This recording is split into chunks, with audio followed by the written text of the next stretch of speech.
Hello, good afternoon. This is the Midday News.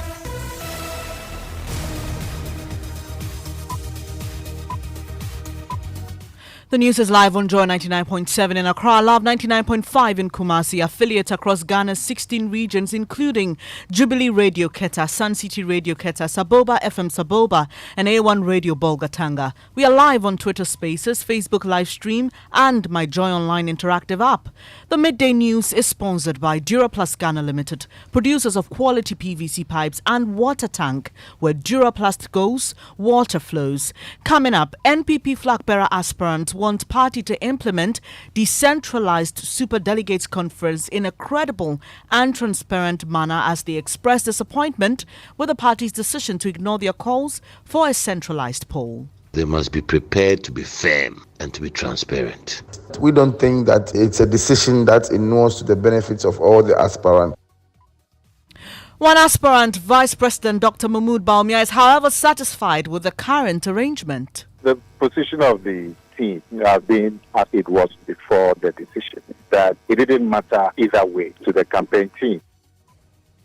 The party has meanwhile served notice of cracking the whip on party members who breach a yet-to-be-announced code of conduct. Also this afternoon, we explore the failings of the 8th Parliament. We have decided to do politics rather than business. I'm saying it. This equal number of Parliament has brought the worst in MPs. This Parliament, 8th Parliament, has made the least number of laws. We ask our MPs put in their personal and partisan interests ahead of their constituents. If you're frustrated, you should just bring at least where 92 of his members and we'll do business. That whether the table 10 or not, the constitution will remain the same. Also in this package, over $1 million, an unspecified amount of CDs said to have been stolen from the residence of Sanitation Minister Cecilia Abnadapa. 5 persons have so far been arrested and charged at an Accra Circuit Court. We have details. And in sports, the national teams will just not leave the news. This time, the player selection criteria is being questioned by a football legend. We'll tell you who soon. And much later, Ghanaian rapper Sarkodie reveals he sneaked into the studio to record Try Me in response to Evan Nelson's book because he did not want his team to convince him not to respond. I just literally want to do what I felt at that point. I sneaked into the studio to even record this. I didn't let nobody hear it. Be very honest, today I don't believe it. Cause me I'm a doctor, make sure you say you don't need it. After conversation, either you sent me a text, say what down for me with Dr. B, but you know he's the best. We've got details of these and more here on the Midday News with me, Bernice Abu-Baidoo Lansah. Do stay for details.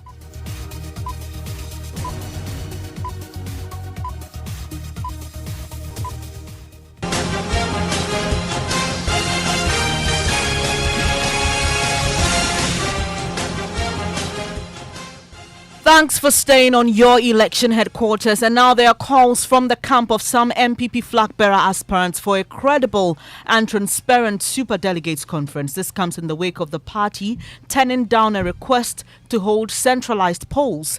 Yabuabe Asamoah speaks for the campaign team of Alan Tremating, Benjamin Ashite for Boatie Jako, and Nano Brin Cancer for Dr. Kofi Kunedu Apreku.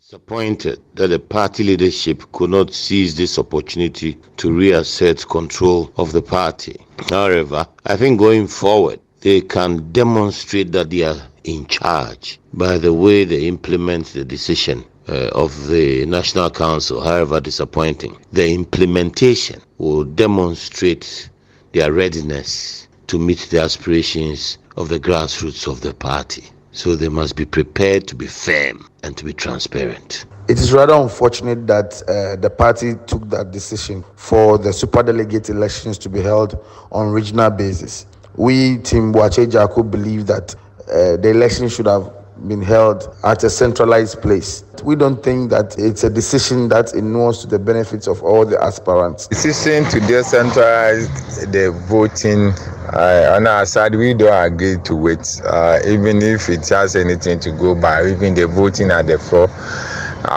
did not give them the chance to decentralize it. But I think the National Executive has made their mind.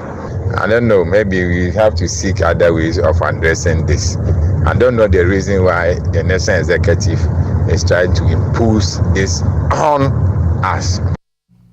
You heard spokespersons of Alan Tremating, Boachie Jaku, and Dr. Kofi Kunedu Apreku. Well, the concerns are not the same for Team Baumia. His camp is satisfied with the process. Nana Komia is campaign spokesperson. National Council also caution our aspirants and by extension their campaign supporters or members that it has taken notice. Well, the position of the team has been as it was before the decision, that it didn't matter either way to the campaign team if the voting was going to take place at one place or it was going to take place at different places across the country. It really didn't matter. What matters now is that the right body to take that decision has taken the decision. The decision was done after due consideration and hearing the other people who had a different opinion, hearing them out, and then having their debate and coming out with a decision. So what matters now is that a decision has been taken.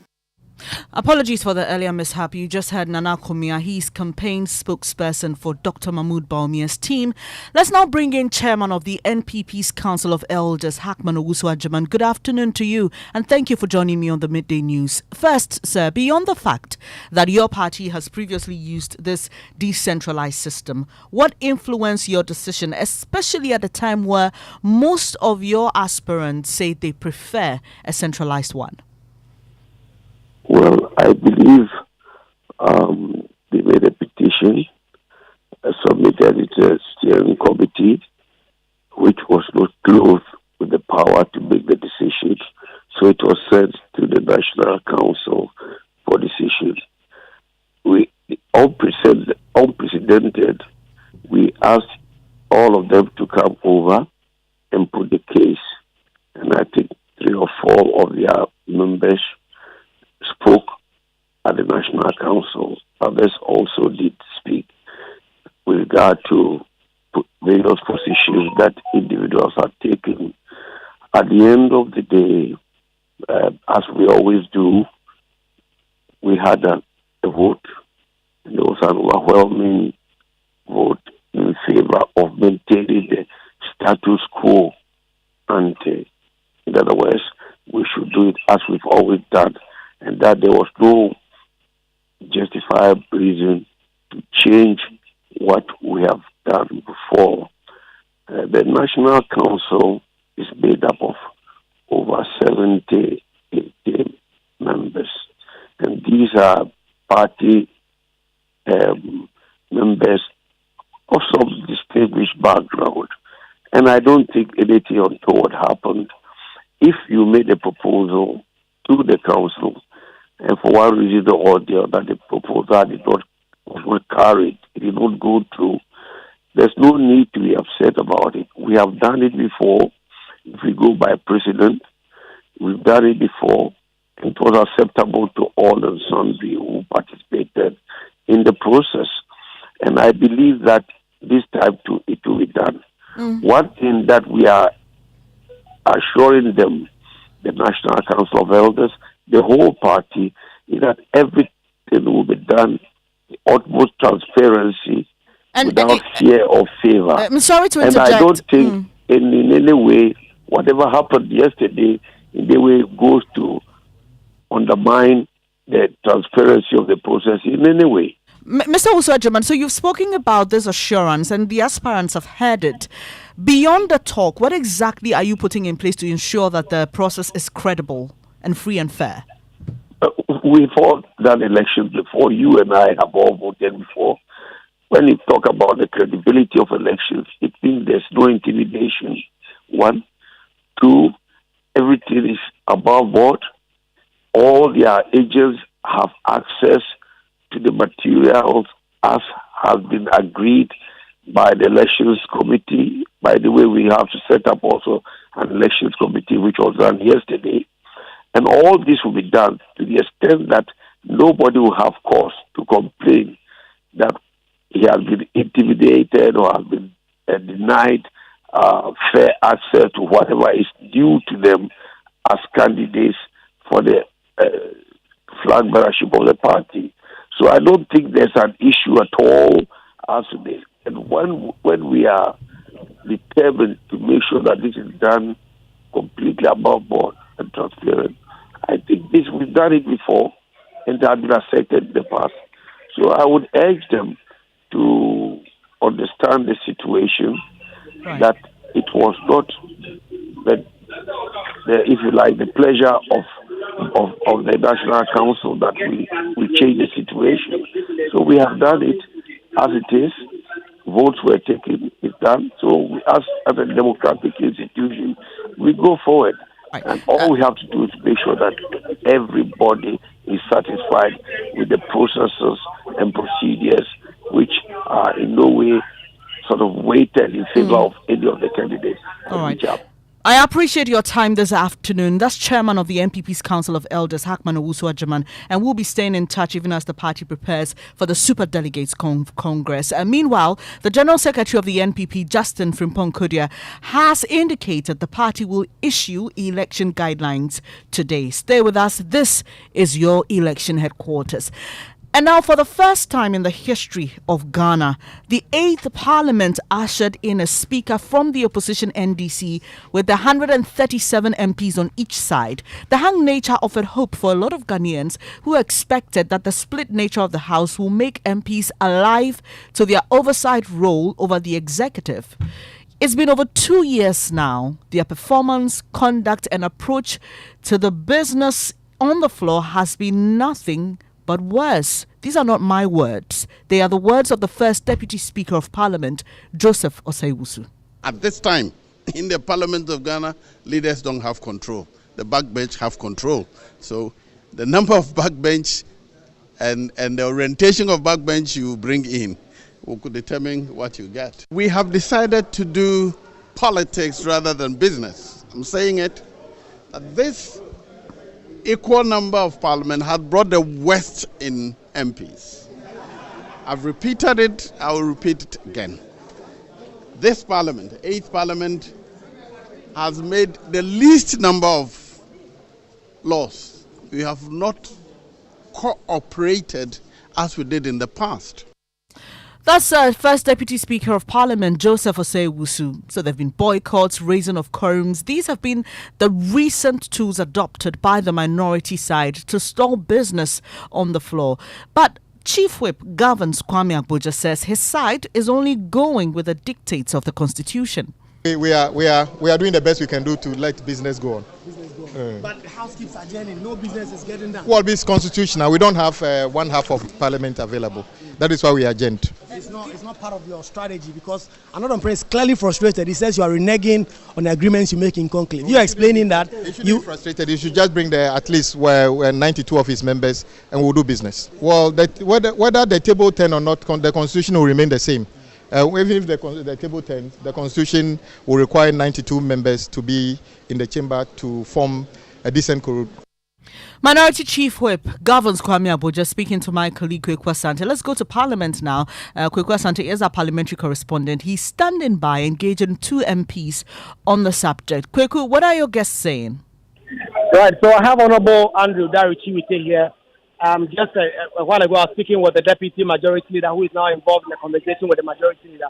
So I'll get to him shortly. But Honorable Chiwite, yesterday we heard from the Deputy Speaker who said that this Parliament is becoming the worst in the country's history.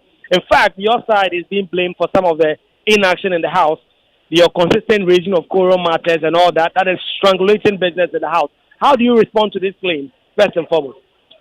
I think maybe the District Speaker wanted to say this government is the worst government in the history of Ghana. This government is a government of vindictiveness, a government that does a lot of equalization.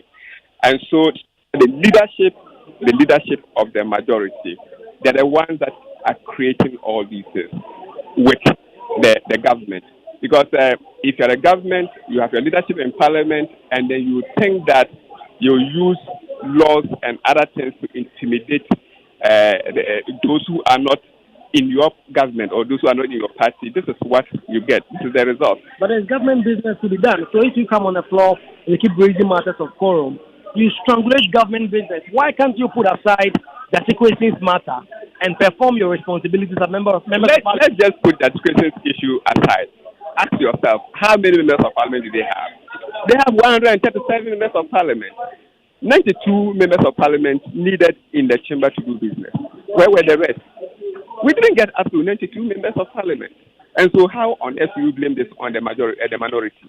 Because they needed 92 members of parliament and they have 137. And so the deputy speaker should be blaming the MPP members of parliament. He should be blaming the MPP leader in parliament. He should be blaming the whip. He should be blaming all their leadership, including himself. Yes. Thank you very much, Honorable Chiwiti. So, Bernice, before you take it over, the minority leadership are addressing a news conference about the leaked tape that purported to remove the IGP. Let's listen to Amaboa in terms of what exactly they want to do about it.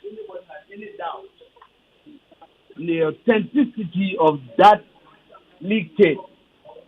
Yesterday in that interview, our senior withBernice basically cleared that down and basically confirmed that indeed that meeting took place and that leaked tape was authentic.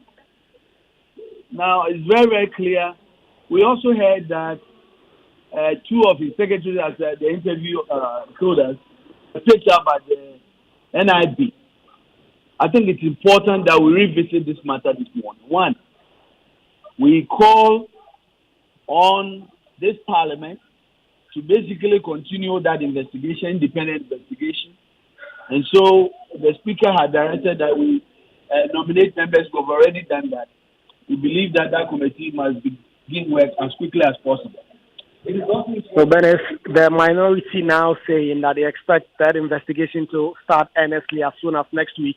They are just informing us journalists that they have submitted the 3 names on both sides of the aisle to the Speaker of Parliament as he directed last 2 weeks, and that they expect the Speaker of Parliament and leadership to converge to pick a member, a private person who is not a member of Parliament, to join in this committee.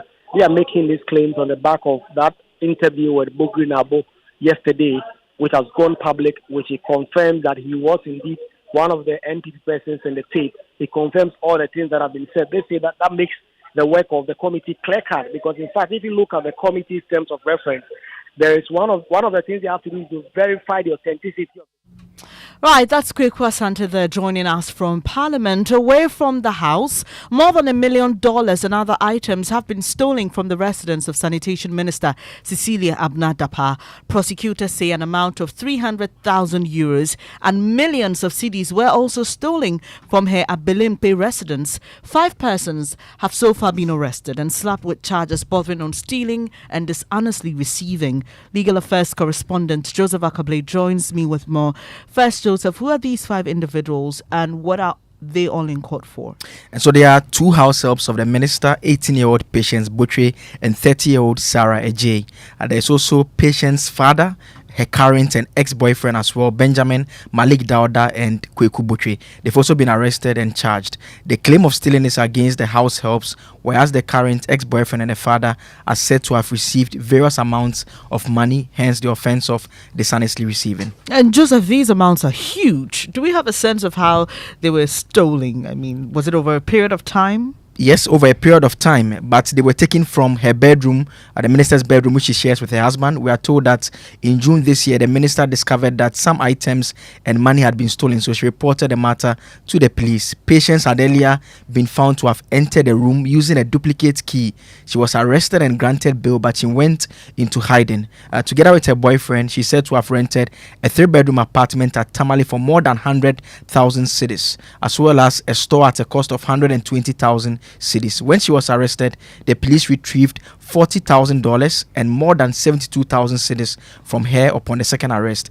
She's also alleged to have bought a house at a cost of $70,000 here in Accra at Amrahia and furnished it with brand new items. She also bought a Hyundai Elantra for her boyfriend and also gave her ex-boyfriend an amount of 100,000 cedis and her father 50,000 cedis. And Joseph, does it specify exactly how long this happened? A year or 2? Do we know that?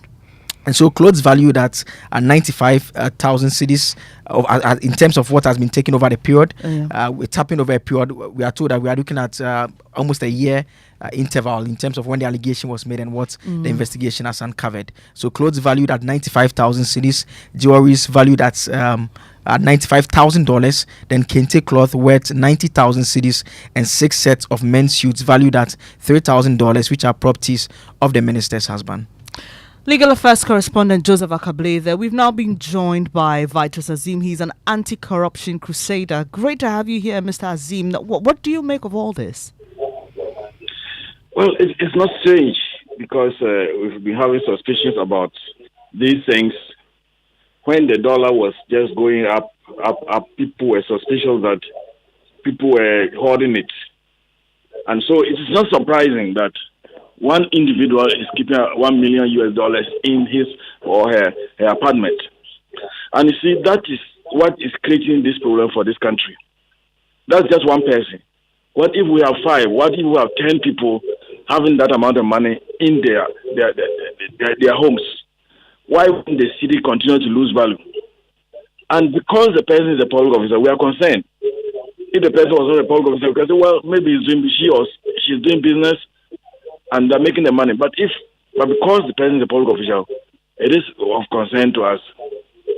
And so beyond the prosecution, which has to do with those who allegedly stole from her, what should be done with these concerns that have been raised by yourself? And not only you, because former President John Dramani Mahama has been tweeting. He says $1 million, 300,000 euros and millions of cedis in a Ghanaian minister's home, scandalous. Even if genuinely acquired, why keep millions of hard currency at home? Will Nana Akufo-Addo ever set a good example for public office holders in his administration? So beyond the prosecutions, what more should be done to address these concerns that have been raised? You see, the prosecution is targeted at those who illegally took the monies. But now we need to investigate the owners of those monies and properties. And I'm saying that we need to do about 3 different types of investigations. The Ghana Revenue Authority need to find out how they have made this money, whether they are doing business or their gifts or their disposal of assets. And if they are, then they should be paying taxes on them. Then the Office of Special Prosecutor need to do his lifestyle audit to find out how these people are able to get this money. And of course, the Commission on Human Rights needs to also find out whether the minister declared her assets when she came in as minister, and if she did, how much did she declare these things or not? If she did not declare, then the question is, how did she get this money during the last time that she went to public office and today? Right. Finally, before you go, Shraj will have to be petitioned, but the former president has asked if the president will do anything about this. Who do you expect to be champion in this investigation you're talking about? Well, an ordinary citizen can petition Shraj. But as for the president, I'm afraid the president is not likely to do anything about it. The president may even come out and say, oh, the lady has done nothing wrong, it is her personal money. Thank you for your time this afternoon. That's Mr. Vitus Azim. He is an anti-corruption campaigner. You're listening to the Midday News here on Joy 99.7 FM, brought to you by Duraplast, producers of quality PVC pipes and water tank. Still to come, Bulk Oil Storage and Transportation Company says it only has fuel reserves to last 4 weeks and will have to rely on private sector players if there's a major crisis that cuts external supply to the country. We have inventory. The strategic reserve levy, which is meant solely for strategic reserve, has been zeroed out since 2006.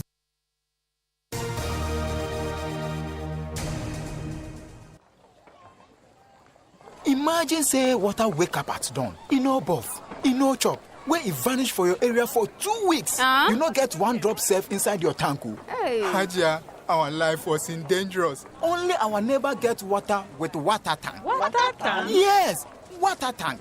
Mamma mia, that water tank gets meter for checking water level. That water tank be fine past Kumasi Selenium. That water tank be tough like Ghana Army. That water tank, they carry water pepe, so say some no go left inside the supply tank. What a tank! As my boss, Mr. Poncho, go talk. Beautiful, durable, with water level indicator and accurate volume of water. Water tank. What a tank. By Duraplast.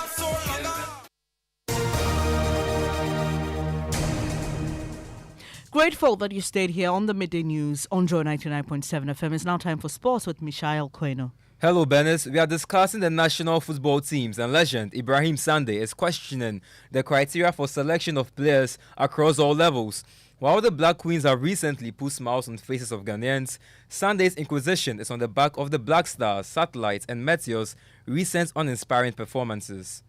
When a player plays 2-3 matches and he does well, that doesn't mean that he is a good product for the national team. I think we have to change our attitude of selecting players to the national teams. If we do that, maybe it will help us.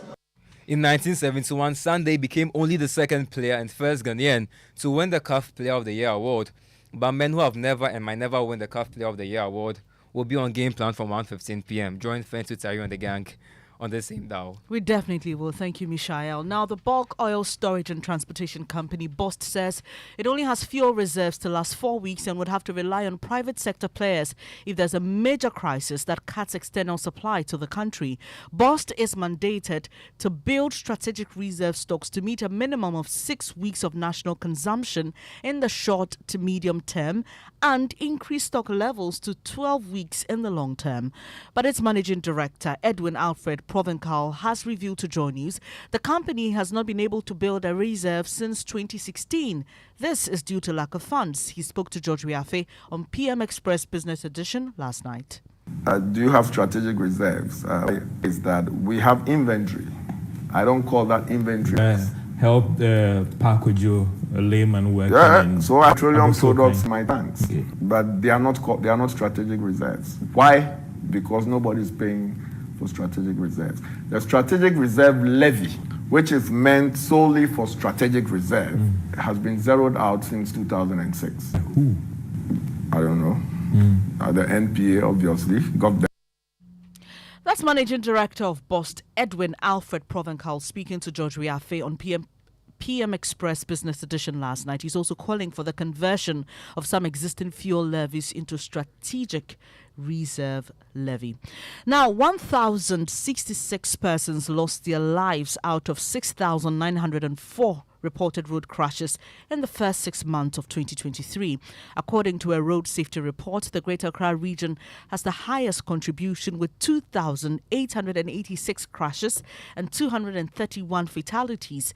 The Public Relations Officer of the National Road Safety Authority, Pearl Edusu Satekla, says that although the Commission is working to reduce the incidence of road crashes, road users should take some responsibility when using roads. We don't take the responsibility into our own hands by doing the right thing on the road, constructing safer roads, and the duty bearers are also doing their work. We'll still continue to record the crashes because road safety management is a process. We all have to do our part to see to the reduction of the crashes. Research has shown that there are 3 basic factors that contribute to crashes. The condition of the road, rightly as you said, condition of the vehicle, and the human behavior. But research has shown that human behavior contributes a great chunk of the contributory factor. And so although the roads might not be in good shape, its contribution is rather insignificant compared to our behavior. So also we are advocating that safety measures should be put on the road to save road users. If the road user is responsible enough, you will see a rather major reduction compared to the condition of the road. Pearl Edusu Satekla is PRO of the National Road Safety Authority. And before we go, rapper Sarkodie has explained why he recorded a song to respond to allegations he had played a role in actress Yvonne Nelson's decision to abort a baby in the early stages of his career. He's been speaking on Way Up with Angela Yee in the United States of America.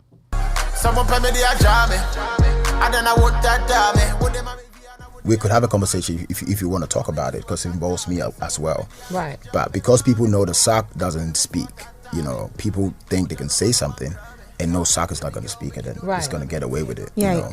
So once in a while, you just let them poke the bear. Yeah, exactly. So, who did you let hear this first? Was anybody in the studio with you when you did this? That's what's funny. Please. My team is here. They're all like, people think my team is in support of what I did or the record. None of them knew I did the record. And sometimes when I feel something, then the lyrics is going to come right there and then. So I sneaked into the studio to even record this. I didn't let nobody hear it because I didn't want to hear no advice. Right. I just literally want to do what I felt at that point.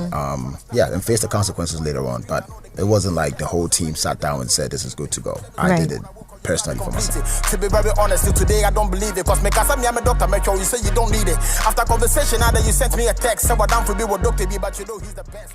And that's rapper Sarkodie speaking on Way Up with Angela Yee in the USA, explaining why he recorded Try Me in response to some allegations in Yvonne Nelson's book. And that's how we end this edition of the Midday News. I'm grateful for your company.